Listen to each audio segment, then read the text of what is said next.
السلام عليكم خياري waxaan soo tukanay jimcihii fiidii hore iyo duubay kana ku xiga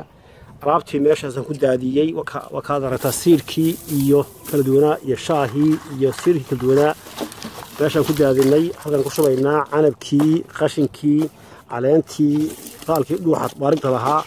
kan okay joornaalkan cuntadan soo hambeeyay dacartan okay geed kasta meeshan ku dar okay shaaha korka ka shub okay خياري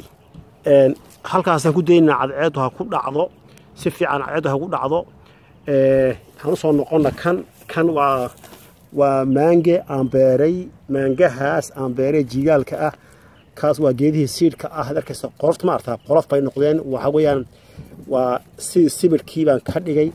okay waa sibirka dhirta ma artaa sibir buu noqday ma artaa sibir buu noqday okay hadawna waxaan ka dhigaynaa shaminto kale oo sibir ahayn kan waa bulkeeti oo si gaar ah u samayn doono laakiin hadda kan yaa qaadanaya ididka waxaan rabnaa cadceeda ku dhacayso ka bacdina maxaa u dhaxeeya qabow iyo kulayl baraf iyo kulayl maxaa u dhaxeeya almuhiim geedkan aan idin beerayaa maanta geedihii aan beeray faraha badnaa way wada gubteen dadkan siiyaa waxaan ku guuleysto waxa kalena iska dhintaan markaan aan wax danta lahaan ka gaaro iyo maxaan ku raacay baaristi waxaan soo noqonnaa balgeedkan fiiriya inta ubax uu dhalay maaratan arkasan waxaan madow waa ubaxaas noqonaya maxaan ku rahaa laba asbuuc ka bacdi qaar baan goosan doonaa dhayla ah marka geedkaasi inta jiilaalka lagu jiro talow kun muu gaari kun xabba ayaan ka dhalin karaa markaan dawada u isticmaalo marka khiyaaray nimcadan aniga oo ilaahay giftiga isiiyay ilay muxuu igu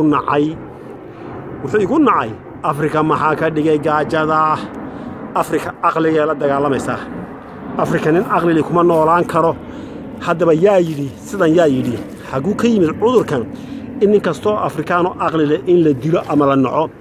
tan waa tii ay sameeyeen reer galbeedku boqolaal dhir ah dawa ah oo carbiska ah oo taasoo kala ah ayaan idin samaynayaa ayuu ilay igula coloobay wabtaasa xaqa miyaanan mujaahid dhaba ahayn haddaan dhinto sababta aan u cabsanayn jigjiga aan u sameeyay wax kasta waxaan ahay mujaahid dhaba wakaa mujaahidku khiyaaray cashirku inoo soconaya assalaamu calaykum